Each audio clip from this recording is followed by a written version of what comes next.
chartered accountant by profession. In this video, I'm basically going to share a very important update with respect to GST on director remuneration treatment which came yesterday 10th of June 2020. ये video को पूरा देखिएगा और अगर आपको tax related सारे updates इसी तरीके से चाहिए रियल टाइम बेसिस पे तो do not forget to subscribe my channel and share it with your friends and relatives ताकि उनको रियल टाइम बेसिस पे सारे टैक्स अपडेट्स मिल सकें। तो चलिए स्टार्ट करते हैं। As you all must be knowing that director remuneration, जिनको नहीं पता है डायरेक्टर रेम्यूनरेशन के बारे में, मैं उनको बता देता हूं कि currently tax treatment director remuneration का क्या होता है। Say for example, a director is providing service to a company, then as per section 9(3) reverse charge में इस पर रिवर्स चार्ज एप्लीकेबिलिटी होती है और कंपनी जो सर्विस ले रहा है डायरेक्टर से और उन्हें रेम्यूनरेशन पेमेंट कर रहा है वहाँ पर लग जाता है रिवर्स चार्ज और कंपनी को जीएसटी देना पड़ता है under section 9(3) reverse charge basis पे, यानी जो सर्विस रिसीव कर रहा है उसे टैक्स देनी पड़ती है। ऑन द कॉन्ट्ररी, शेड्यूल 3 में भी एक लाइन फर्स्ट पैरा 1 मेंशन करता है कि अगर कोई भी एम्प्लॉई सर्विस दे रहा है to an employer in the course of employment और उसके अगेंस्ट में अगर कोई कंसिडरेशन एम्प्लॉय को मिलता है against the service which he provides to the employer, that is also covered under schedule 3 and schedule 3 में अगर वो cover है तो वो उस पे GST नहीं लगेगा। that is a negative list item, that is not a supply। तो ये दो important aspect है with respect to director remuneration. Now what is the issue, what is the clarification, this is what I'm going to tell you. Now इतने तरह के directors होते हैं, एक होल टाइम डायरेक्टर होता है, एक मैनेजिंग डायरेक्टर होता है और there is a very thin layer of difference between a remuneration and a salary। Okay जब मैं सैलरी वर्ड बोलता हूँ तो फटाक से हमारे दिमाग में लगता है कि ये रेगुलरली काम करता है और उसे सैलरी मिलता है, होल टाइम नेचर का डायरेक्टर होगा या मैनेजिंग डायरेक्टर होगा, उसे सैलरी मिलता है। और यदि मैं अगर सैलरी बोलता हूँ तो सैलरी समझते ही वहाँ पे एम्प्लॉयर एम्प्लॉय रिलेशनशिप आ जाता है। Now if there is employee employer relationship between the payer and the payee and between the provider and the recipient, then definitely it will fall in schedule 3 and उस पर schedule 3 पे अगर वो fall कर गया तो उस पर जीएसटी नहीं लगेगा, दैट इज अ सप्लाई। और अगर वो on the contrary that is not a salary, it means it is a remuneration, it is something other than salary, and if it is something other than salary उसमें employer employee relationship नहीं है, then definitely it should come part of a reverse charge provision because director remuneration means it does not fall salary, वहाँ पे salary cover नहीं होगा। से जब मैं बोलता हूँ कि अगर डायरेक्टर ने रेम्यूनरेशन दिया है किसी भी डायरेक्टर ने रेम्यूनरेशन लिया किसी भी कंपनी से सर्विस प्रोवाइड करने अगेंस्ट में, then in that case that does not cover salary, and if that does not cover salary इसका मतलब सैलरी वाले पार्ट में जीएसटी नहीं लगेगा, अदर देन सैलरी वाले पार्ट में जीएसटी लग जाएगा। से फॉर एग्जांपल अगर मैं सेटिंग फीस के बारे में बात करूँ या कोई अदर फीस के बारे में बात करूँ जो उसके एम्प्लॉयर एम्प्लॉय रिलेशनशिप के आउटसाइड द कॉन्ट्रैक्ट में है, and if something is outside the contract of employer employee definitely उस पर टैक्स लगेगा, but in that case chargeability will not be on the director but it will be on the company that is the recipient. ये छोटी सी बात ही CBIC ने clarify किया था 10 जून को बिकॉज इस पर कॉन्ट्रोवर्शियल एआर रूलिंग्स आ गया था। अथॉरिटी ऑफ एडवांस रूलिंग ने कॉन्ट्रोवर्शियल इसमें जजमेंट पास कर दिया था and definitely to it's a very welcome circular by the CBIC and इस पे सारी के सारे कॉन्ट्रोवर्सीज अब सेटल्ड हो गए हैं बाय गिविंग दिस सर्कुलर। मैं फटाक से 2 मिनट में आपको ये सर्कुलर दिखा देता हूँ जहाँ पे ये बात लिखी गई है और वो इंपॉर्टेंट चीज़ जो मैं अभी आपको नहीं बताई हूँ जिसके लिए आपको वेट करना पड़ेगा कि how will you differentiate between salary and between a remuneration. आपको ये कैसे पता चलेगा कि वो पेमेंट जो डायरेक्टर को मिला है वो एक सैलरी पेमेंट है कि वो रेम्यूनरेशन का पेमेंट है। यही बहुत बड़ा डिस्टिंक्शन फीचर है जिसके बेसिस पे आपका टैक्स ट्रीटमेंट डिपेंड करता है। अगर वो सैलरी है तो इट इज नॉन जीएसटी, उस पर जीएसटी नहीं लगेगा, शेड्यूल 3 है। लेकिन अगर वो क्या बोलते हैं रेम्यूनरेशन है अदर देन सैलरी, देन उस पर रिवर्स चार्ज लगेगा एज पर सेक्शन 9(3). चलिए, तो in this case the first point tells about the levability of GST on the remuneration paid by the companies to the independent directors or those directors who are not the employees of the company। अगर मैं company का employ नहीं हूँ और मुझे अगर remuneration दिया जा रहा है तो मेरा क्या टैक्स ट्रीटमेंट होगा, यहाँ पे सीबीआईसी ने बहुत ही अच्छे से क्लैरिफाई कर दिया। In respect of the directors who are not the employees of the company, the services provided by them to the company in lieu of the remuneration as consideration for the said services are clearly outside the scope of Schedule 3. उस पे Schedule 3 नहीं लग रहा है, यानी इस पे GST लगने वाला है. अगर Schedule 3 नहीं लग रहा है, इसके मतलब इसके ऊपर GST लगने वाला है, because Schedule 3 talks about the items on which GST will not be applicable. Those are negative list items. उस पे supplies माना ही नहीं जाएगा, उस चीज़ supply माना ही नहीं जाएगा, and therefore it is taxable.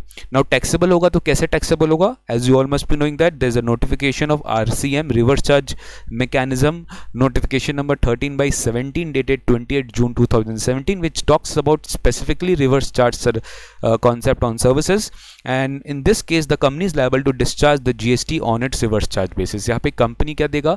GST देगा reverse charge basis पे. कब? अगर वो remuneration पे किया है और वो salary नहीं है. Now, accordingly, it is hereby clarified that the remuneration paid to such directors who are not the employees of the company is taxable in the hands of the company on reverse charge basis. बहुत बढ़िया बात. तो ये first aspect clear हुआ. Second aspect is liability of GST on remuneration paid by company to the directors who are also an employee of the company. अगर वो company का employ है सर, अगर वो कंपनी का एम्प्लॉय है तो मैंने आपको बताया था वो शेड्यूल 3 में गिर जाएगा, उस पर जीएसटी नहीं लगेगा.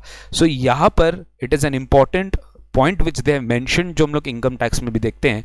There is a difference between a contract of service and contract for service. There is a difference. अगर एम्प्लॉयर एम्प्लॉय रिलेशनशिप है, that is a contract of service. मतलब सर्विस के लिए आप कॉन्ट्रैक्ट दे रहे हो, that's a employer-employee relationship. The issue has been deliberated by various courts, and it has been held that the director who has also taken an employment in the company may be functioning in dual capacities, namely one as a director of the company, another on the basis of contractual relationship of master and servant in the company.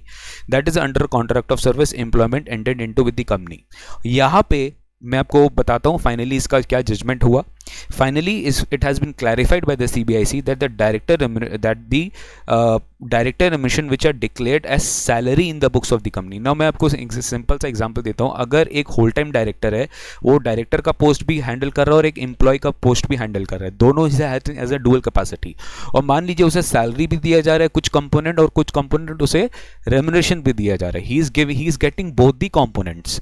Company is giving both the components as something as a part of a salary because he is employee of the company, something as a part of remuneration because he is also director. तो यहाँ पे बहुत ही important distinction है. Income tax act से आपको connect करना पड़ेगा. इफ यू नो, अगर मैं सैलरी पेमेंट करता हूं, if any payment is made for the nature of salary, वहां पे section number 192 of income tax act applicable हो जाता है. सेक्शन 192 पे टीडीएस कटता है सैलरी पे.